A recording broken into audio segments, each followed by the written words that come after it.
क्या बताऊं आपको। ये लाल चंदन जो होता है ना, अब लाल चंदन का नाम सुने नहीं सुने? सुने हैं। लाल चंदन की तस्करी करता है बाबा रामदेव। बाबा रामदेव, और करोड़ों रुपए का बिक्री करवालों ने इनका लाल चंदन पकड़ा था और लाल चंदन की तस्करी करके चीन भेजते थे और चीन से पैसा कमाते थे। आयकर वालों ने पकड़ा, लेकिन मोदी की सरकार होने के नाते उस पर पर्दा डाल दिया गया। तो ये सबसे बड़ा भ्रष्ट है। अरे हिंदू ही तैसी है बाबा रामदेव। ये ठग किसी का ऐसे नहीं होते हैं सब। ये व्यापारी हैं। लाला रामदेव इनका नाम है। अब योग गुरु का नाम छोड़ दीजिए, ये लाला व्यापारी रामदेव हैं। वो आप लोग को बचाना चाह रहे हैं। अरे वो हमको क्या बचाएगा? हाथ से बचाना चाह रहे हैं। वो हमको क्या बचाएगा? अरे सरबत जिहाद आप समझ रहे हैं? हम सरबत जिहाद जानते हैं क्या होता है। एक काना है, अपनी आंख तो खुद शुद्ध नहीं कर पा रहा, दूसरे का रोग ठीक कर रहा है। आप उसको शुद्ध रूप से देखिए तो एक आंख तिरछी है, वो तिरछी आंख नहीं सीधा कर पा रहा है, आपका रोग ठीक कर रहा है। अभी इसने कहा था, ये जो कोरोना आया था, कोरोना में अपनी दवा चलाने लगा था, कोरोनिल। सुप्रीम कोर्ट ने इसको फटकार लगाई, इसको डांटा। ये इतना चोर व्यापारी है, इतना ठग है कि लोगों के स्वास्थ्य के साथ खिलवाड़ कर रहा था। रुअफ़ज़ा पी करके आप जिहादियों को समर्थन करेंगे? कौन जिहादी? जिहाद के काम में आएगा पैसा। हिंदुस्तान का कोई भी मुस्लिम जिहादी नहीं होता है, और जिहाद नाम को बदनाम न करिए। कोई भी मुस्लिम, हर धर्म में कुछ लफंगे और गुंडे होते हैं, चाहे हिंदू धर्म हो चाहे मुस्लिम धर्म हो। कट्टरपंथ किसी भी धर्म में हो, वो देश और समाज के लिए हितकर नहीं है। ये भी कट्टरपंथी हैं सब। ये आरएसएस के इशारे पर मुसलमानों को लक्ष्य करते हैं। जब देश की आजादी की लड़ाई लड़ी जा रही थी, तो क्या मुसलमानों ने योगदान नहीं दिया था क्या? मुसलमानों के योगदान को कभी भी बुलाया नहीं जा सकता।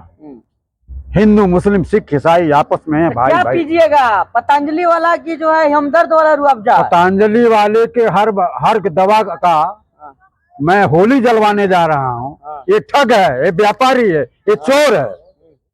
चोर है। राष्ट्रहित में काम कर रहे हैं। कौन राष्ट्रहित में? उससे फायदा होता है। बिक्री करके इतनी बड़ी चोरी करता है, आय करके चोरी करता है। आप बताइए, बिक्री कर और आयकर वालों का कभी छापा इनके यहाँ पड़ा? कभी नहीं पड़ा। राष्ट्रवादी बाबा है, राष्ट्रवादी।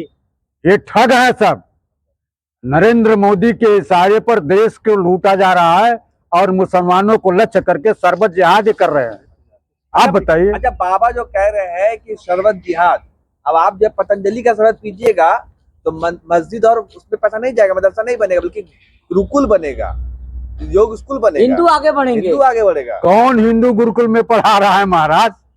सब अंग्रेजी स्कूल में पढ़ा रहे हैं। बढ़ावा दीजिए। सब अंग्रेजी स्कूल में। आप बताइए, उत्तर प्रदेश या हिंदुस्तान में कितने लोगों को संस्कृत पढ़ाई जाती है?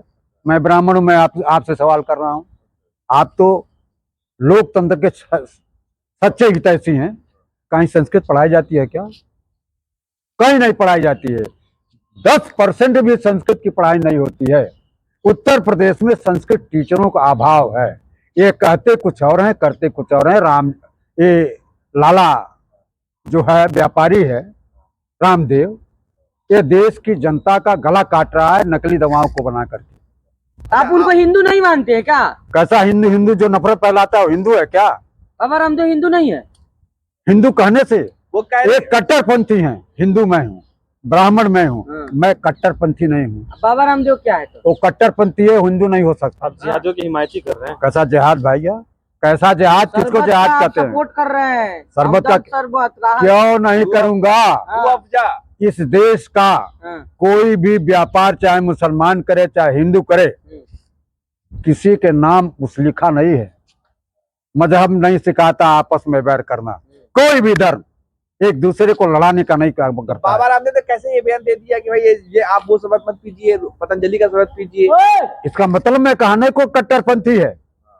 एक कट्टरपंथी है, एक वहाँ चल रहा है हिंदू गांव बचा रहा है। अगर कोई मुस्लिम गांव बसाने की बात करता है तो आतंकवादी हो जाता है, उसके खिलाफ राष्ट्रवाद का मुकदमा चलता है। और एक ये हिंदू गांव बसा रहा है उसके खिलाफ मैं मुकदमा करने की बात करता हूं हिंदुस्तान की सरकार को और मध्य प्रदेश सरकार को कि वो हनुमान का अपने को भक्त बताता है, उसके खिलाफ कड़ी से कड़ी कार्रवाई करके उसको जेल भेजा जाए। जेल भेजिएगा आप। बाबा रामदेव को कहाँ भेजिएगा? उनको भी जेल भेजा जाना चाहिए जो दवाओं में फर्क करता है। हिंदू गांव में जाइए, बसिए भाई, सुरक्षित रहिएगा। अरे वह तो जमीन का व्यापार कर रहा है, कटिंग काट रहा है। चाहे रामदेव हो और चाहे हनुमान का भक्त हो। हनुमान का भक्त जो है होटल से खाना नहीं खाता है, ये तो होटल से खाना मंगा के खाता है। ये दोनों जो है हिंदू विरोधी है, ब्राह्मण विरोधी है, मुस्लिम विरोधी है। ये अपने व्यापार के ठेकेदार हैं और कुछ नहीं है। नहीं, बाबा रामदेव तो कहते हैं ना भाई कि योग गुरु है, विश्व में डंका बजाते हैं, जाने जाते हैं। मोदी जी आप के देखिए, साथ साधना करते हैं। उनका पतंजलि का शरबत पीजिएगा। हम नहीं पियेंगे, हम उनका किसी भी चीज का प्रयोग नहीं करते हैं। पतंजलि शरबत का बाइकआउट होगा। बाइकाट हम कर ही रहे हैं। वो कह- उनके हर सामान को गोरखपुर में जलवाएंगे। अरे जलवाएंगे। स्वदेशी सामान है भाई, इस्तेमाल कौन स्वदेशी? स्वदेशी करके तो सब ठग रहे हैं। स्वदेशी करके तो विदेशी सामान को उसमें ले रहे हैं, सब कुछ नहीं करता है। आप बताइए कितनी गाय पाल रखा है, कितना देसी घी देता है, आप बताइए ना। इनके वहां जाइए हरिद्वार में, कनखल में, कितनी गाय पालता है भैया, कितनी मनु पालता है, एक नंबर का सब सामान देता है। जबकि सुप्रीम कोर्ट ने कहा था कि इसका सामान नकली है।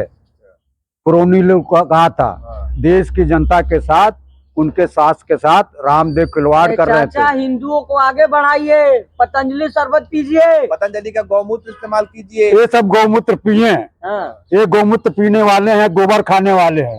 हम गोमूत्र गोबर खाने वालों में से नहीं है, हम अंधभक्त नहीं है, हम इस देश के नागरिक हैं, हम हिंदू हैं। और हिंदू और मुसलमान, सिख, ईसाई सबको मिला करके चलते हैं। हम गंगा जमुनी तहजीब की मिसाल कायम करते हैं। ये शरबत जिहाद क्या है?